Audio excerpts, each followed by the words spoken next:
নমস্কার বন্ধুরা, কেমন আছেন আপনারা সবাই? আশা করি ভালো আছেন। পূর্বাস কিচেনে আপনাদের সবাইকে স্বাগত জানাই। আজকে আমি বেগুন দিয়ে পাবদা মাছের ঝাল রেসিপিটা আপনাদের সঙ্গে শেয়ার করব। আর এই রেসিপিটা থাকলে এক থালা ভাত নিমেষেই ফুরিয়ে যায়। আশা করি আজকের রেসিপি আপনাদের ভালো লাগবে। তো স্কিপ না করে সম্পূর্ণ ভিডিওটি দেখার জন্য অনুরোধ রইল। পাবদা মাছের ঝাল বানানোর জন্য কি কি উপকরণ লাগছে সেইগুলো এবার দেখে নিই। পাবদা মাছের ঝাল বানাতে লাগছে পাবদা মাছ। আমি মাছগুলোকে কেটে পরিষ্কার করে ধুয়ে নিয়েছি। তারপর লাগছে বেগুন। বেগুনগুলো আমি এইভাবে লম্বা লম্বা করে কেটে নিয়েছি। তারপর নুন জলে ভিজিয়ে রেখেছি যাতে বেগুনগুলো কালো না হয়ে যায়। আর নিয়েছি 2 টেবিল চামচ সাদা সর্ষে বাটা আর একটা মিডিয়াম সাইজের পেঁয়াজ কুচি। আর লাগছে কাঁচা লঙ্কা। আমি এখানে কয়েকটা কাঁচা পাকা লঙ্কা নিয়েছি। আর এখানে বলে রাখি, আপনাদের যদি পেঁয়াজটা অপছন্দ হয়ে থাকে তাহলে আপনারা স্কিপও করে দিতে পারেন। এবার মাছের মধ্যে নুন হলুদ মেখে নিতে হবে। দিয়ে দিলাম 1/2 টেবিল চামচ নুন আর 1/2 টেবিল চামচ হলুদের গুঁড়ো। ভালো করে নুন হলুদটা মেখে নিতে হবে।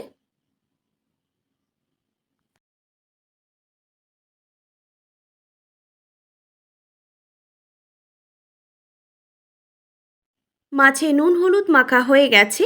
এবার রেসিপিটা বানানোর জন্য একটা কড়াইতে দিয়ে দিচ্ছি 2 টেবিল চামচ সর্ষের তেল। আপনারা চাইলে কিন্তু আপনাদের পছন্দ মতো তেলে রান্নাটা করে নিতে পারেন।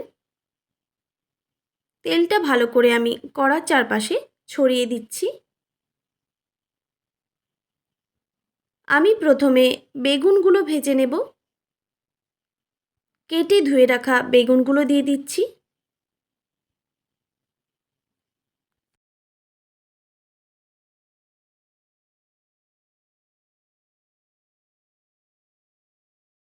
দিয়ে দিলাম স্বাদ মতো নুন আর সামান্য পরিমাণে হলুদের গুঁড়ো। তারপর ভালো করে নাড়াচাড়া করে নিতে হবে।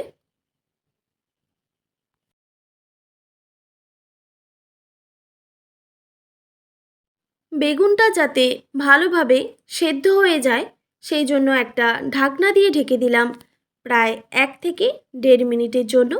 আর গ্যাসের ফ্লেমটা এখন আমি মিডিয়াম রেখেছি। 1 থেকে 1.5 মিনিট পর ঢাকনাটা সরিয়ে নিলাম। আর ঢাকা দেওয়ার প্রয়োজন নেই। এবার বেগুনগুলো একটু ভেজে তুলে নিতে হবে।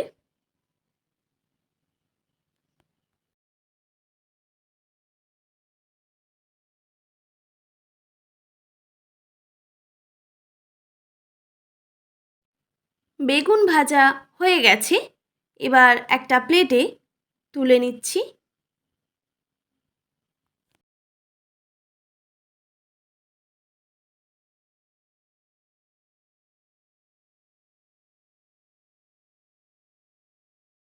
তারপর আবারও ওই কড়াইটাই পরিষ্কার করে আমি ধুয়ে বসিয়ে দিয়েছি। কড়াইটা প্রথমে আমি খুব ভালো করে গরম করে নিয়েছি। তারপর দিয়ে দিলাম পর্যাপ্ত পরিমাণে সর্ষের তেল। তেলটা কড়ার চারপাশে ভালো করে ছড়িয়ে দিতে হবে। এবার নুন হলুদ মেখে রাখা মাছগুলো দিয়ে দিচ্ছি। এখানে মাছগুলো খুব ভালো করে ভেজে নিতে হবে। একসঙ্গে সব মাছ ভাজা যাবে না, তাই আমি কিছু কিছু মাছ দিয়ে ভেজে নেব। মাছের এক সাইডটা ভাজা হয়ে গেলে আরেক সাইডটাও উল্টে ভালো করে ভেজে নিতে হবে।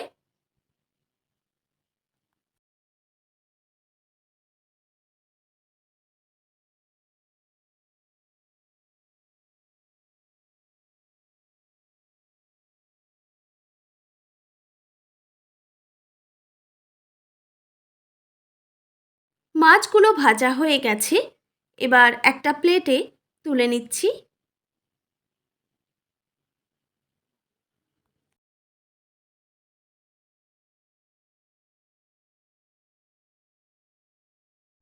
তারপর ওই তেলের মধ্যে বাকি মাছগুলো আমি একইভাবে ভেজে নেব।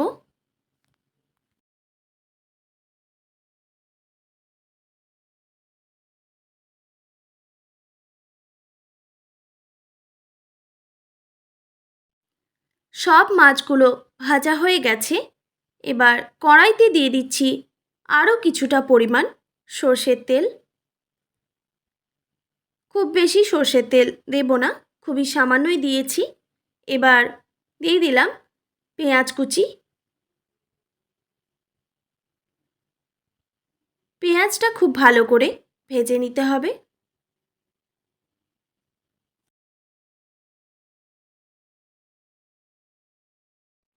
পেঁয়াজ ভাজা হয়ে গেছে। এবার কাঁচা লঙ্কা চেরা দিয়ে দিচ্ছি।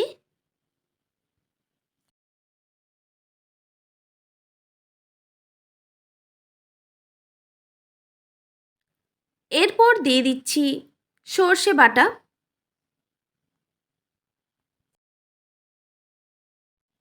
সর্ষের বাটি ধোয়া সামান্য জলও দিয়ে দিলাম।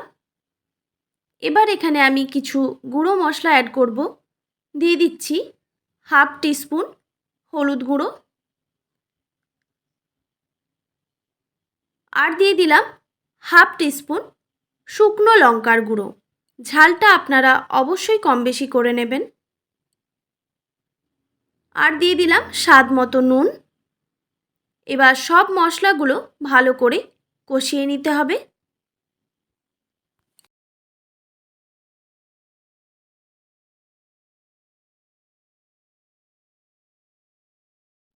মশলাটা কিন্তু ভালোভাবে কষানো হয়ে গেছে, মশলা থেকে তেল ছেড়ে দিয়েছে। এবার এই স্টেজে দিয়ে দিচ্ছি পরিমাণ মতো জল। আমি এখানে 2 বাটি জল ইউজ করেছি। আপনারা আপনাদের আন্দাজ মতো জলটা দিয়ে দেবেন।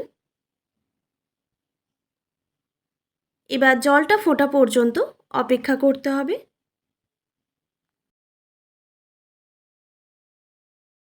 জলটা ফুটে এসেছে।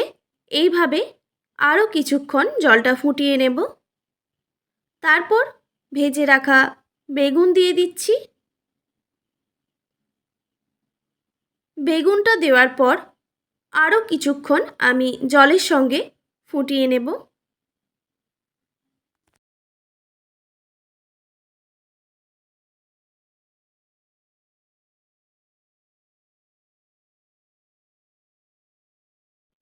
আরও কিছুক্ষণ বেগুনটা ফুটিয়ে নেওয়ার পর দিয়ে দিচ্ছি ভেজে রাখা পাবদা মাছ।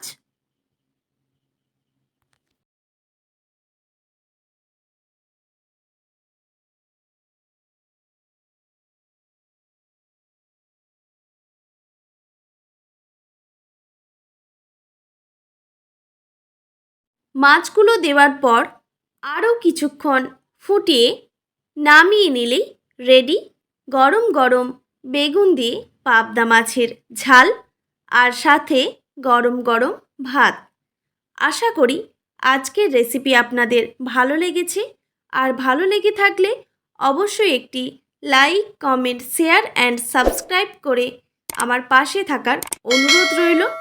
আর পাশে থাকা বেল আইকনটিও প্রেস করে দেবেন, তাহলে নিত্য নতুন রান্নার ভিডিওগুলি আপনাদের কাছে পৌঁছবে।